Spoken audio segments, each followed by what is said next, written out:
Okay, magandang madaling araw po sa atin lahat. Alam ko po na marami po ay tulog na, pero para naman po dun sa lagi lang nakakanood ng replay sa madaling araw, eh, makapanood naman po kayo ng live, 'no? Pag-uusapan natin ngayon, eto pong, eto pong umamin po, 'no? Umamin ang, PNP na tumaas po ang kaso ng, kidnapping. At least may pag-amin na 'no, hindi yung in denial kasi problema po 'pag dini-deny wala pong malulutas na problema. Okay, umamin na po yung PNP na talagang tumataas po yung, bilang ng kidnapping. Ngayong, first quarter pa lang napakarami na po na naitala. Hindi, wala po tayo kagabi. Nakatulog kasi ako kaagad para naman makabawi tayo. Tsaka yung mga hindi po nakakanood ng ganitong oras 'no, okey. So, sa pag-amin na 'yan ng PNP, eto pong mga media kasama po ng ano, yung media po kasama po yung ilang mga yung mga anti-Duterte. Sabi na, hinihintay ko lang po, hinihintay ko lang na, ibintang nila sa mga Duterte at ano po yung anggulo. Ngayon po nakita po natin na ito pong latest kidnapping, lalo na po yung latest na talagang, hindi na po nakatiis ang PCCI, naglabas na po ng, statement. Nagawa pa pong, nagawan pa po ng paraan ng media na ibintang. Media at kasabwat 'tong mga anti-Duterte na si Duterte po ang pagbintangan. Tandaan po natin habang nangyayari po 'tong mga kidnapping na 'to, nakakulong po si Tatay Digong, pero siya pa rin po ang sinisisi. Kaya po ang konklusyon natin dito, Duterte po, 'no? Duterte po ang pinakabiktima ng lahat ng sinasabi niyong fake news. Yan po mga pag-uusapan natin, pero bago yan, kung bago ka pa lang dito sa ating channel, mag-subscribe ka na. Dahil ito lang ang tanging channel na may kinikilingan, may pinapanigan, una sa una sa Pilipinas, una sa balita, huli sa impormasyon, kaya ano pang hinihintay nyo? Pindot na, okay. Pag-usapan natin, marami tayong pag-usapan kahit abutin tayo ng umaga. Pero kung ano na lang po yung nauna dito 'no, para hindi po tayo mahirapan na pabalik-balik. Okay, eto po, balita po 'to, sinasabi ko na kung saan ko nakukuha yung balita, para hindi na po magtatanong na fake news. Kung eto po news 'to, kung fake po 'to, sisihin niyo yung binabasa natin. Okay, ano lang po 'yan, anong tawag dun, disclaimer. 'Di po tayo nagfe-fake news, tayo po ay nagbibigay ng opinyon sa mga balita. PNP, inaming tumaas ang kaso ng kidnapping. Ito po ay abante, 'no? Tunay na tabloidista, 'yan. Okay, inamin ng Philippine National Police na tumaas ang kaso ng kidnapping ngayong taon. 4 na buwan pa lang ang nakalipas, meron ng 13 kaso ng kidnapping na naitala ang mga pulisya. Kita niyo naman, sila na po ang umamin, 'no? O ngayon, ano po ang gagawin ninyo?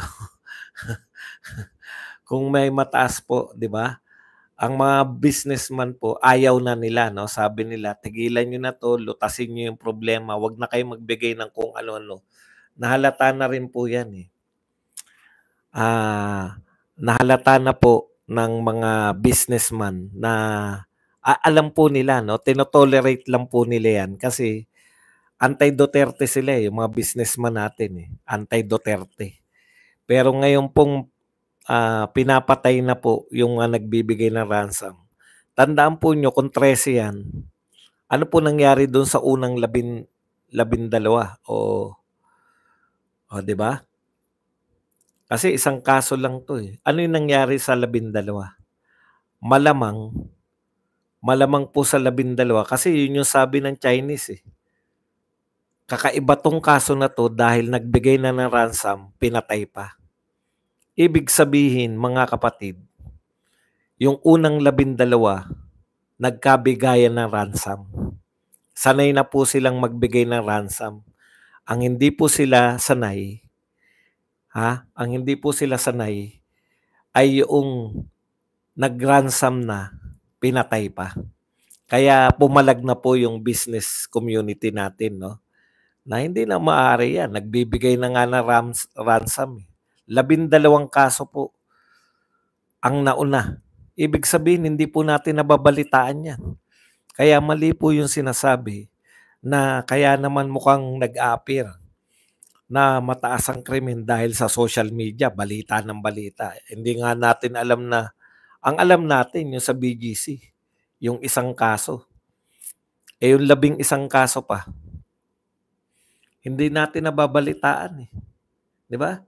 Walang nagbabalita, eh. Pero ang lagana po na balita natin, eto po, tignan niyo, kahapon lang din po 'to naganap. Pasintabi po sa mga hindi na makatulog, hindi pa makatulog 'yan, babala, sensitibo. News 5 po 'to. Patay ang 2 grade 8 students matapos pagsasaksakin ng 3 kapwa estudyante malapit sa kanilang eskwelahan sa Balikatan Street, Barangay CAA, Las Piñas. Bandang 7:00 ng gabi. Kagabi lang po 'yan, no? 7:00 kagabi o nung isang gabi. Ito po, normal na po 'to, no? Normal na po ngayon. Ang mga hindi po normal na balita, Kerwin Espinosa, ito po ay, umamin na drug lord, titestigo laban sa pulis. Ano itetestigo niya? Involved daw sa war on drugs ang mga pulis. Nakakatawa, no? Alam po ng lahat ng tao na involved ang lahat ng pulis sa war on drugs dahil utos po ng presidente yan, mag-war on drugs. Dahil po sa manipulasyon ng media, manipulasyon ng gobyernong ito sa media, parang krimen na po ang war on drugs. Hindi po krimen ang war on drugs. Pakatandaan nyo po, yan po ang isa sa pinakamagandang proyekto ng mga pangulo. Lahat po ng pangulo. Titistigo siya laban sa war on drugs. Okay. Alam po ninyo, hindi naman po masakit, no? Hindi naman po masamang umamin yung PNP. Pero eto po ang nakakarimarim, no? Tignan po ninyo. Revenge, not ransom behind case murder. Pucha, may iba na silang anggulo ngayon. Revenge daw at hindi ransom. Ito po ay balita naman sa Manila Times. Sige po, yun yung namatay na businessman, Chinese businessman.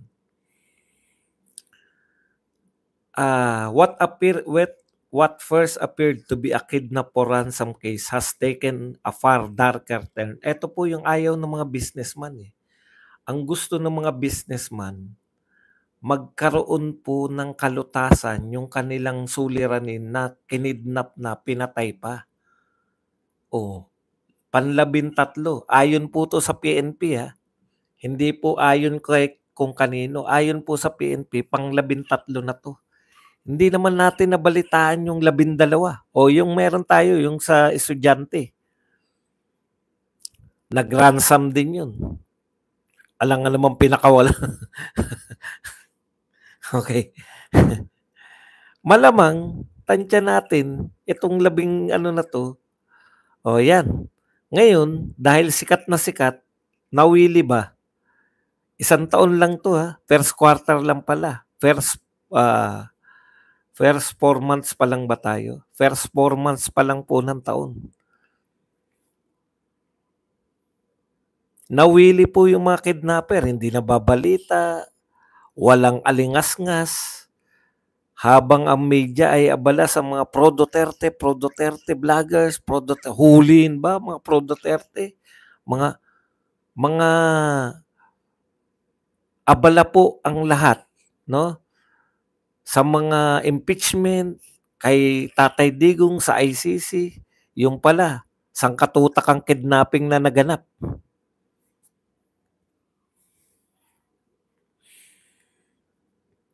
Okay. Ang masakit po dito ay iba na po yung tinatakbo, no? Meron daw source eh. Tignan nyo yung balita. Balita po to ha. A day later, yan. The source told Manila Times. The source lang po sila. Ito pong mga to, no? Tignan po ninyo. Magkukubli po sa the source. Pag ang Duterte supporter nagsabi ayon sa puting ahas, aba, fake news yan. Ayon sa puting ahas, fake news. Ano na natin, gamitin na natin yung mga popular, no? Pag yung Duterte vloggers o identified na pro-Duterte, wag pro-Duterte, anti-Marcos. Pag anti-Marcos yung vlogger at sinabing, ayon po sa aking source na puting ahas, fake news yan. Kasi source mo, puting ahas. Bakit po itong Manila Times, pag nagsabi ng the source, ayon sa kanilang source, hindi po fake news? Hindi, mas malala to, the ghost. Mas malala tong the source na to kaysa sa GMA. GMA nga, di ba? O ano yung sabi ng source? Ano na nga yung sabi ng source ng GMA? Nakalimutan ko na eh. Saan ba huling na fake news yung GMA? Paki-refresh lang po utak ko ha. Sa dami po ng fake news nitong mga media. Okay. Ayon po rito, no, sa the source,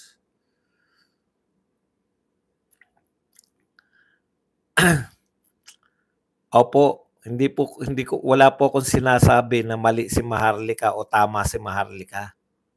Ayon nag-seek ng asylum, di ba? Sino po ang source ng GMA na nag-seek ng asylum yung mga Duterte sa China? The source lang. Pwede po yun pag media ka eh. Walang fake news sa media.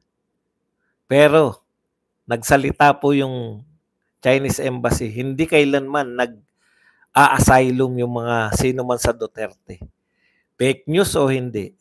Hindi yan fake news kasi GMA yan eh. Ito po, Manila Times. Fake news ba to? Hindi. The kidnappers never intended to negotiate. Their goal was punishment. The family later learned the truth but is misleading authorities to frame it as kidnap for ransom. Sinisi pa yung pamilya eh. Ayon po sa source ng Manila Times, alam na po ng pamilya na ito po ay hindi po kidnap for ransom pero punishment. Tindi, no? Kawawa naman yung pamilya, nasisi pa ng source ng Manila Times. This was never about money, the source said. Go was involved in $20 million Pogo deal that collapsed. Kawawa naman po yung pamilya ni nasisi pa po na siya po ay hindi po bakit Go na pangalan? Di ba Keto? Nagkamali na ng pangalan. Okay. The kidnappers never intended to negotiate. Their goal was punishment. Tapos sinasabi ngayon na involved sa Pogo. Kawawa naman po yung pamilya. No? This wasn't just a killing, it was a message. And the message was clear. Cross the wrong people and you won't disappear. You'll beg for death before it comes. Authorities are now hunting the killers, but in the shadowy world of Pogo, where fortunes vanish quickly as they are made, justice may prove as elusive as the $20 million that is started it all. Tignan po ninyo, media po to, Manila Times. No? Meron siyang source. Antindi na daig pa yung pulis eh. Buti pa yung Manila Times, na-solve na nila yung problema. Itinuro, paano po nila sinolve? Na-solve po nila yung problema sa pamamagitan po ng pagtuturo sa walang kamatayang problema. Alam niyo yun? Itinuro lang po sa Pogo. Solve na po. Pero hindi na po mare-resolve yung kaso dahil Pogo yan eh. At pag pinag-usapan ng Pogo, tignan nyo po, automatic yan sa mga anti-Duterte. Ano na po ang post dyan? The murder of Chinese businessman Kong Yuan Go is not linked to rising organized crime in the Philippines, but an act of revenge over a failed 20 million offshore gaming deal. Another sad legacy of Duterte's Chinese Pogo policy. Chinese Pogo policy na naman ni Duterte ang sinisi. Wala po talaga silang balak lutasin ng mga problema eh. No? Pinapakalat po yan ng media, yan na po ang papatanggap. Tapos itong mga anti-Duterte na vloggers, ipopost yan na ito po ay Pogo ang dahilan kung bakit napatay. Onsehan sa Pogo. At bakit ba may Pogo? Yan ang Duterte's legacy. Kawawa naman po yung matanda, no? Kawawa po yung mga biktima, kawawa po yung matanda na nakakulong na po. Siya pa rin po ang sinisisi sa hindi nila kayang lutasin. Sabihin nyo na lang, hindi namin kayang lutasin yan. Huwag nyo na pong idama yung pinakulong ninyo.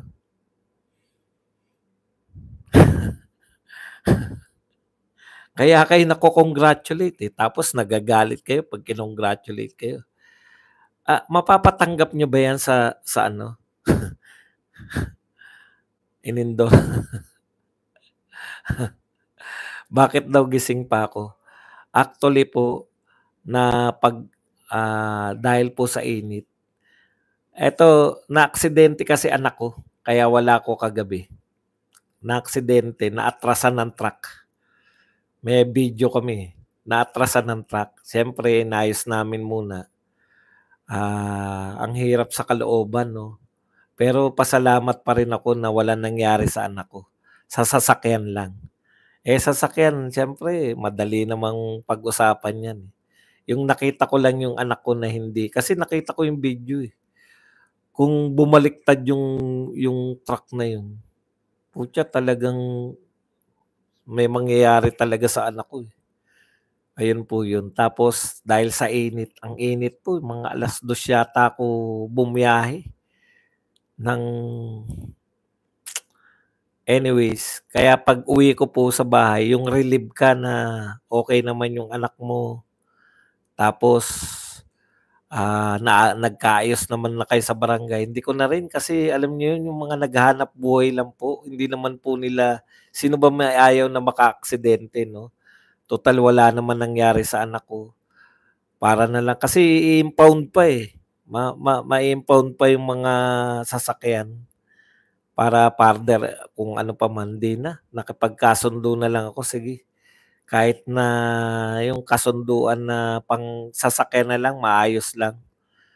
Yun ang importante, yung anak ko. Kaya yung pag-uwi ko rito, mag 4:00, tapos pinagluto ko lang ng hapunan yung anak ko. Tapos pinauwi ko na rin. Bagsak na po ako. Yung sa init ako bumagsak eh. Yung init ng biyahe na nag-ano lang ako, na ang lugar ko kasi malayo sa Kawalan eh. Tapos bumiyahe ka. Anyways, yun po yun. Kaya paggising ko, 12:00 pasado na, nagbasa-basa lang ako ng konti. Hindi naman ako makatulog. Tinuloy ko na ng sa mga nagtatanong po, no. Mamaya na po natin sagutin yung ibang katanungan. Yung kay Robin, may tanong kayo. Paalala nyo po, may nagtanong kay Robin. Okay, dito na po tayo, no. Inano ko lang po para kanina pa may nagtatanong para na yan, ma-solve na yung issue niyan. Maraming salamat sa taas na hindi po napaano yung aking anak. no? Kasi junk shop yung alam mo yung mga taga-junk shop yung ano lang sila, yung tinanong ko nga ro'n sa may-ari, "Sino ba magbabayad, ikaw ba o pagbabayarin mo yung driver mo?" Sabi niya, "Eh, di driver ko kasi siya may sabi ko, "Sige, 'wag nating gaanong ano 'yan, pahirapan 'yan, gano'n na lang." Kasi kikitain pa yung pera, eh, pero yung anak mo, 'di ba, pasalamat na lang talaga ako ro'n. Anyways, balik na po tayo rito. Ika-cut ko na lang 'yan sa ano, sa replay. So ngayon pinalalabas nila na wala talagang kidnapping na naganap. Paano niyo malulutas yung problema kung 'di ba? Kung 'yan po yung narrative niyo. Hindi naman po si PNP 'yan, dyaryo. Pinatatanggap po na naman, alam mo yung anggulo po nila 'no, yung anggulo po nila ng pagbasa ng balita para lang po mailigtas ba yung hindi lang ba mai-congratulate. Gagawin po nila lahat, eh. Oo nga naman, 'pag pogo na nga naman nila binintang, baka tumahimik na 'tong mga Duterte kasi pogo kay utot niyo. Lumalala ang krimen, lutasin ninyo, hindi yung bintang kayo ng bintang sa mga Duterte na naman. Ang linaw-linaw na kidnap for ransom, ang linaw-linaw na ano man ang itawag niyo riyan, kahit na hindi kidnap for ransom, 'no? Kahit na pogo related 'yan, ibig niyo sabihin kung pogo isisi na lang kay Duterte? Anak ng tinapay naman, oh.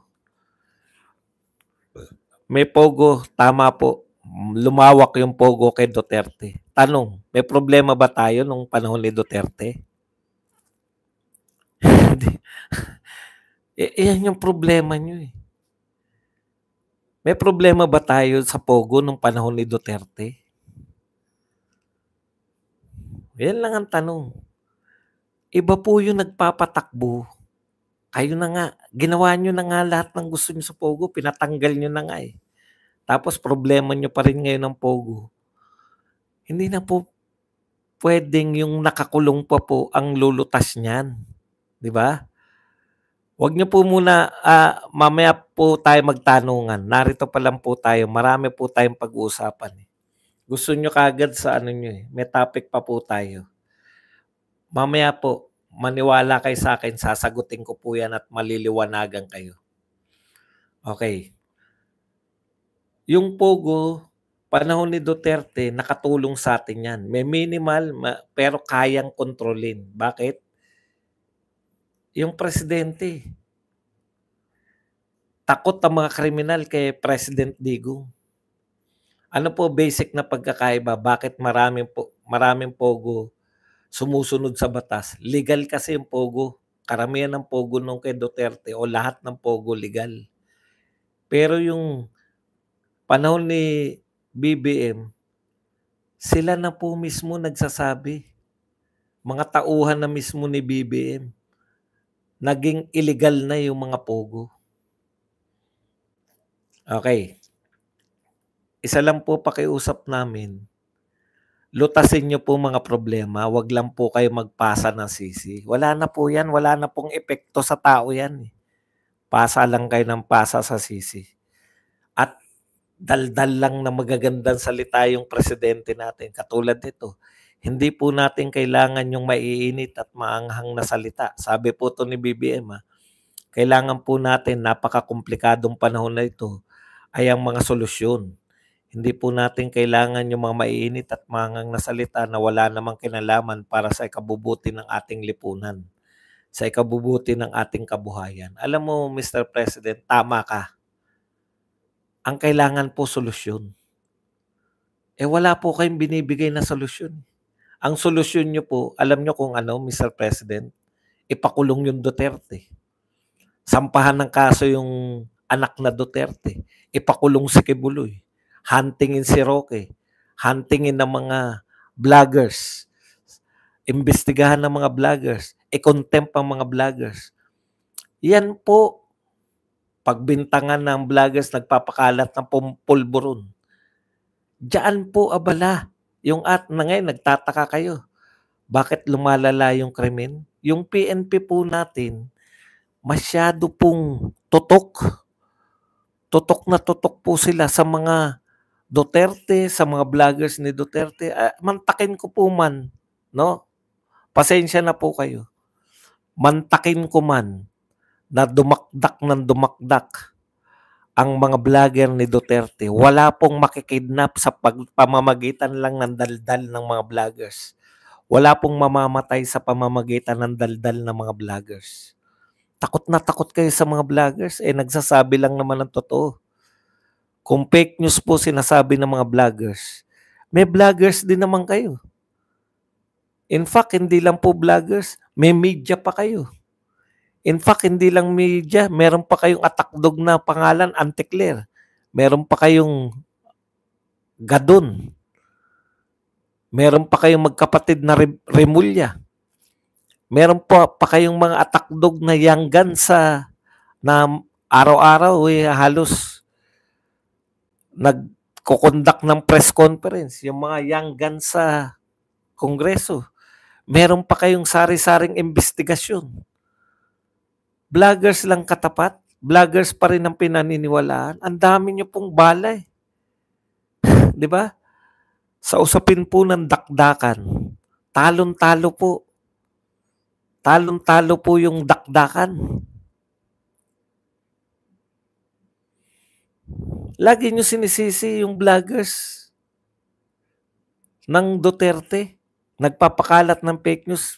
Palagay nyo na lang na tama kayo. Palagay nyo na lang na tama kayo na fake news kami. Ang dami nyo naman pong media. Lahat po ng media kakampi nyo. Pwera sa SMNI tsaka Net25. Lahat ng media kakampi ninyo. Malalaking media. Sabi nga ng malalaking media, di ba? Magsusuka lang kami. Ang dami nyo rin vloggers. Ang tatalino pa. Biruin nyo, estudyante ng law. Puta, sinong tatalo dun? Meron pa kayong vlogger na nagtuturo ng law. Si Tumutorgo, kung ano man ang pangalan nun. Titindi. Meron pa kayong mga dilawan. Meron pa kayong makabayan black. Ibig nyo sabihin, tinatalo kayo ng mga DDS vlogger. Sa dami ng armas ninyo, umaangal pa kayo sa... Kumbaga kami, tirador lang kami. Kayo, meron kayong tangke, basuka, grenade launcher, machine gun. Puta, bala na. Kami, ang armas lang namin, tirador eh. Hindi nyo...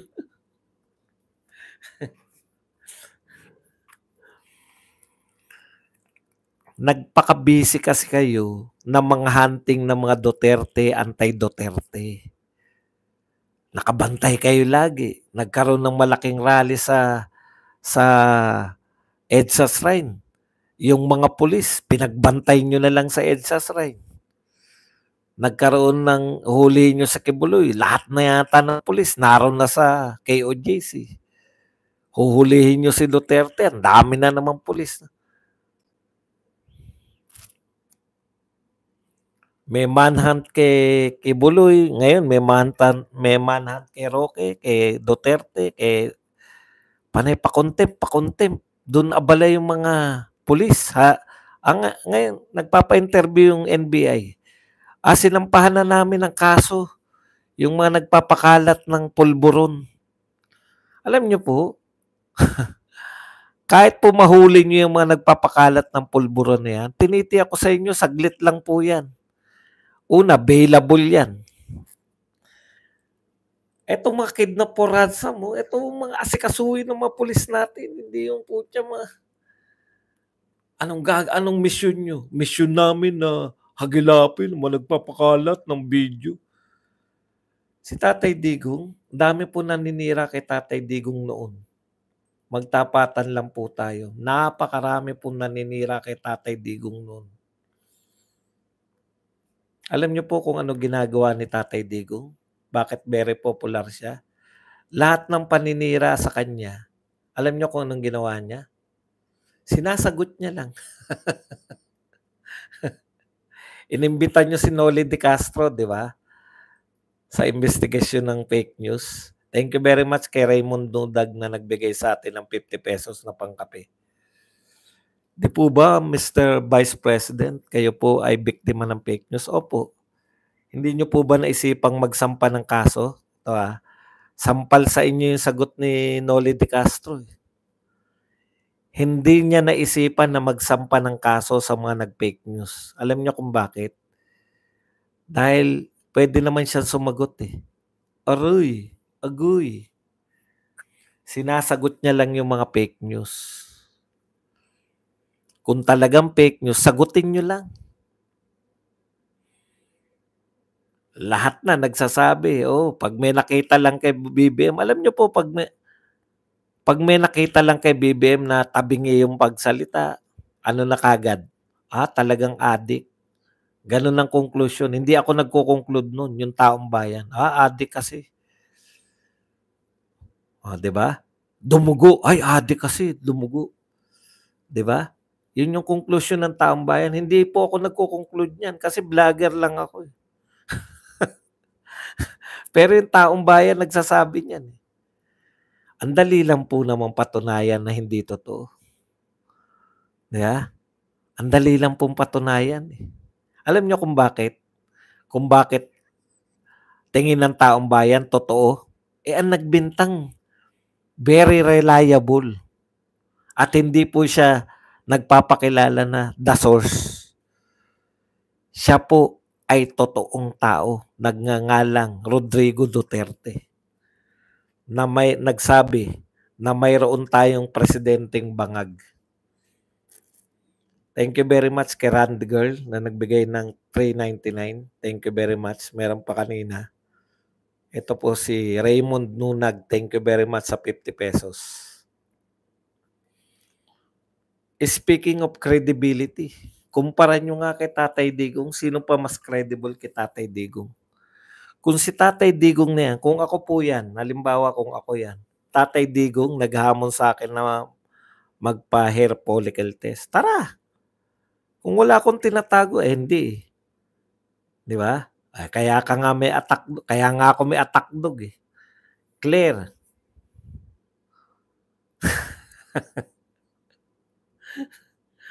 Bakit naman tarantado ko, Mary Jane Lamera? Sobra ka naman. Bakit mo naman ako tinarantado?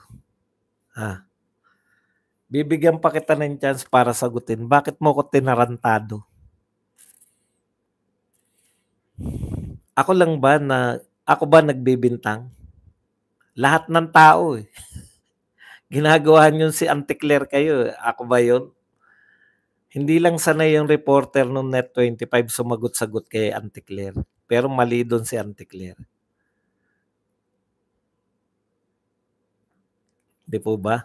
Okay. Anyways, balik po tayo. Simple lang po yan. Magpa-hair follicle test, tapos. Kung hindi magpapa-hair follicle test, may magagawa ba tayo? Wala.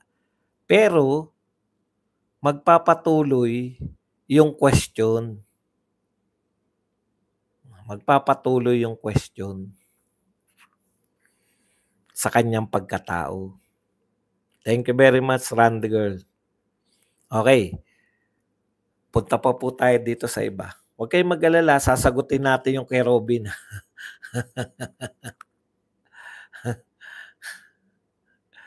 Ito po, sabi ni Coach Jared, kasi nag-react siya rito.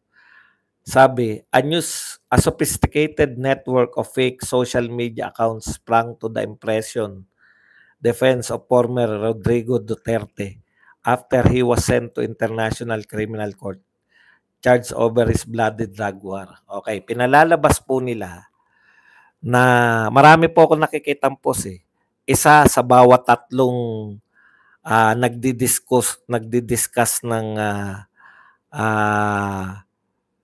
pagkakakulong ni Tatay Digong sa ICC ay fake, ay hindi totoong account. Di ba? Ang dami. Alam po ninyo, hindi frustrating 'to 'no, frustrating sagutin pero kayo po ang mas maraming account na walang pangalan. Tignan niyo sa X. Kami lahat may pangalan, Badong Aratilis, Maharlika, Sasrogando Sasot, Jason sa FB, Jason Panay po may pangalan 'yan, eh, 'no? Real talk po tayo. Ang binabanatan niyo po, hindi naman po yung mga walang pangalan, eh. Ang mga sinasagot niyo, sino ba yung mga binabanatan niyo na social media personality na identified kay Duterte? Isa-isahin po natin, Maharlika. Totoong tao ba si Maharlika o fake siya? Totoong tao. Banat Bay. Totoo ba? Totoo. Jason Joy Cruz. Ha? Wag niyo na ako isama. Si Dada, yung kapatid pa ni Banat Bay na isa. Sino pa? BP Sara. Si Cathy Binag. Si JM Morales. Sino pa? Si Attorney Glenn Chong. Wala naman kayong sinasagot na taong peke, eh. 'Di ba Teo Moreno, nagre-react po kaya Crescent Chu, JM Kiambao. Hindi po ba puro tao yang mga yan?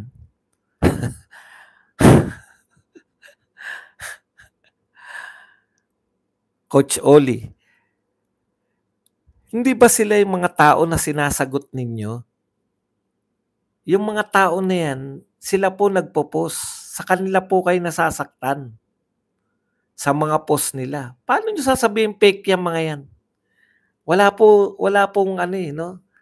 Sasabihin lang nila fake. Sige, ito pa sabi ni Coach Jarrett. Peking si Coach Jarrett ang nag-post nito, eh. Peking anti-corruption, peking tapang laban sa China, peking war on drugs, ngayon dumagdag pa ang peking supporters. Peking supporters lang daw po. Ayun pala yun, no? Para mapalabas po nila na peke lang yung sumusuporta kay Duterte. Ay, peke lang pala. Paano yung mga nagrarally? Peke din? Habang nagrarally, may dala-dala kaming drawing. Kunwari, may rally kami, tapos may standee kaming kasama. Nakailang rally na po ba yung mga Duterte na malalaki? Hindi ko maintindihan kung saan pa rin nanggagaling. Para lang, yun lang po yung tanging sagot ninyo. Sa lahat na nagaganap, yung lumalaking movement ng mga Duterte. Magtotohanan lang tayo, no? Panahon po ni Tatay Digong, wala na pong malaking rally. Nakakahiya nga yung mga makabayan pag nag-rally sila. 6 na tao. Tapos 20 yung placards.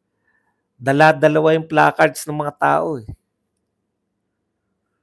Wala pong malalaking rally nung panahon ni Tatay Digong. Ibig sabihin, kayo-kayo lang yung mga may ayaw kay Tatay Digong. Kayo-kayo lang, tapos onti lang kayo, wala kayong mahikayat. Ito po, ang dami pong anti-Marcos rally. Aminin nyo man yan at hindi. Magbulag-bulagan lang kayo. Sabihin nyo, peke lahat. Ang dami nyo, eh. Alam nyo, sa totoo lang, ang dami nyo, eh. Ano po pagkakaiba? Baka mas marami pa kayong vlogger kaysa sa amin, eh. Ang pagkakaiba lang, matatalino talaga yung mga vlogger ni Duterte. Isa nga ako sa pinakamahinang vlogger ni Duterte.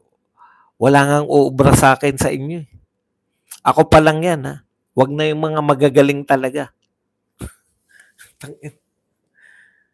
Di ba? Kaya nga kayo nanatili dyan dahil mahina pang intindi nyo. Okay. Ito pa po ang halimbawa.